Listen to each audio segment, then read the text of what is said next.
Durante la primera reunión oficial de la Congregación General de Cardenales, surgieron algunos detalles inquietantes. Los fieles de todo el mundo se escandalizaron al ver cómo desde las primeras horas se intentó orientar el cónclave en una dirección determinada. Y eso no es todo.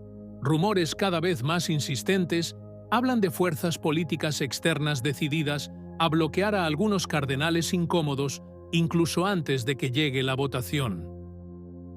¿Qué está pasando realmente dentro de los muros del Vaticano? Quédense con nosotros. Lo que está saliendo a la luz podría cambiar el futuro de la Iglesia. Según fuentes de noticias como ABC y CBS News, de las primeras reuniones entre cardenales surgió un mensaje claro y preocupante. El próximo Papa debe inspirarse en la visión de Francisco. No son solo rumores, sino declaraciones públicas, reiteradas mientras los cardenales se reúnen en lo que, formalmente, deberían ser congregaciones generales, libres y sagradas.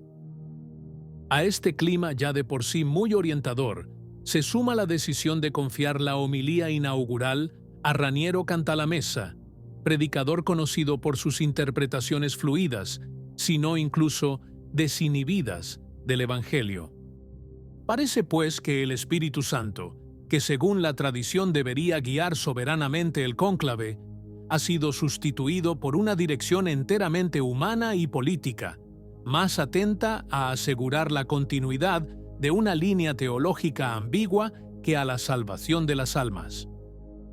Los creyentes más atentos y escandalizados no tardaron en comentar: deseo que los periodistas no hablen de las elecciones como si fuera un asunto mundano.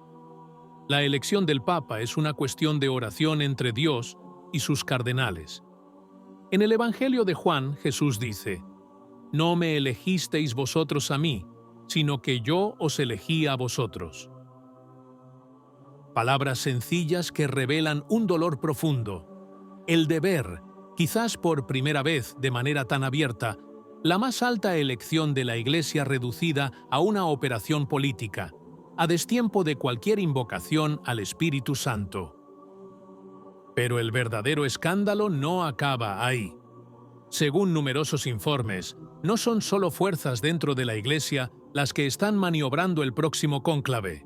Los poderes seculares ya están poniendo sus manos en la elección del futuro Papa.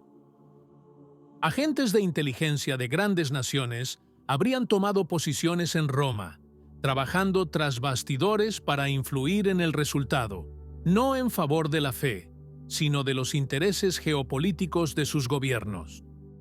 Y eso no es todo. Se habla abiertamente de llamadas telefónicas directas de jefes de Estado a cardenales, con instrucciones precisas sobre a quién obstaculizar y a quién favorecer. ¿Los objetivos? Por supuesto, aquellos cardenales a quienes los más devotos fieles verían con agrado en el trono de Pedro. Hombres como el cardenal Robert Sarah, símbolo de fidelidad a la tradición y de oposición al globalismo ateo que hoy corrompe también a la Iglesia. Está claro que ya no se trata de una elección libre bajo inspiración divina, sino de una guerra de poder sin máscaras, donde el mundo moderno, enemigo de la fe, busca elegir un papa a su medida. El cónclave, que debería ser un acto sagrado, aparece cada vez más como una brutal maniobra política ante la mirada impotente de un pueblo católico que una vez más se siente traicionado. Las interferencias externas parecen tener un nombre y apellido precisos. El presidente francés, Emmanuel Macron, según revelaciones difundidas por periódicos como Tribune Crétin, intervino personalmente para intentar bloquear la ascensión del cardenal Robert Sarah al trono papal. Aunque algunos periodistas persisten en presentar la noticia con un signo de interrogación, el contenido de los artículos habla claro. Macron no quiere un papa que defienda sin concesiones la tradición católica. Sarah, de hecho, es conocida por su oposición a la secularización, a la invasión inmigratoria y a la falsa teología del relativismo religioso. Fue él quien declaró sin rodeos que quienes usan el Evangelio para justificar la inmigración descontrolada están hechizados, una palabra fuerte que desató la ira y el pánico en los pasillos del poder. Según informes, fue el cardenal Péter Erdo, arzobispo de Esztergom, Budapest, y considerado uno de los principales exponentes del Frente Conservador, quien levantó públicamente el velo sobre algunos contactos sospechosos entre el presidente Macron y varios cardenales franceses.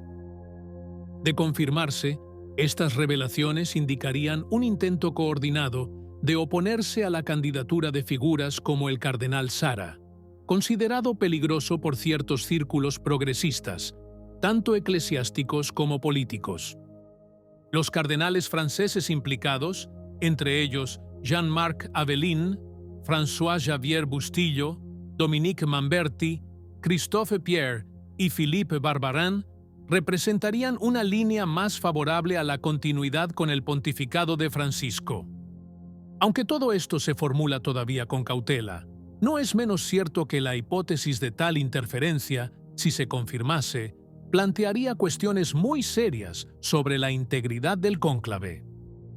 El hecho de que un jefe de Estado laico, y a la cabeza de una nación que en su día fue hija primogénita de la Iglesia, intente manipular una elección papal, es de una gravedad sin precedentes.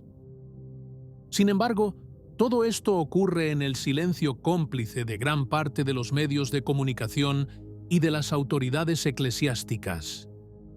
Crece la preocupación entre los fieles, que saben que la elección de un papa debe reflejar única y exclusivamente la voluntad divina, no la agenda de los poderes mundanos. Además, según los análisis surgidos en los círculos más atentos, uno de los puntos cruciales de este cónclave podría ser la cuestión de la sinodalidad. Todavía no se sabe con certeza cuánto pesará esta cuestión en la votación, pero está claro que representa una clara línea divisoria entre los cardenales. La elección de un nuevo papa se configura ahora como una decisión entre dos visiones contrapuestas. Por una parte, aquellos que quieren continuar el camino de la sinodalidad, iniciado por Francisco, que de hecho descentraliza la autoridad papal entregándola a los obispos.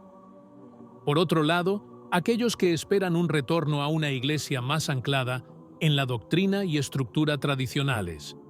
No se trata solo de una divergencia organizativa, está en juego el concepto mismo de iglesia. Si prevalece la primera orientación, ya no será Pedro quien confirme a los hermanos en la fe, sino un sistema fluido y cambiante, vulnerable a los vaivenes del mundo. Si, sin embargo, los defensores de la tradición prevalecen, podría producirse un claro freno a estas reformas, llevando a la Iglesia de nuevo a un modelo más sólido y fiel a su origen divino. Es un juego abierto, pero la sospecha de que las fuerzas favorables a la sinodalidad ya han preparado las condiciones para su victoria, alimenta el temor de que el cónclave pueda estar menos inspirado por el Espíritu Santo y más condicionado por estrategias predeterminadas. El pueblo de Dios, sin embargo, observa con asombro, comprendiendo que el drama que se desarrolla en Roma concierne a la supervivencia misma de la verdadera Iglesia de Cristo, amenazada ahora más que nunca por una alianza sacrílega entre el poder político y una parte corrupta del aparato eclesiástico. ¿Qué opinas? Si te gustó el vídeo, comenta. Amén. Que Dios te bendiga.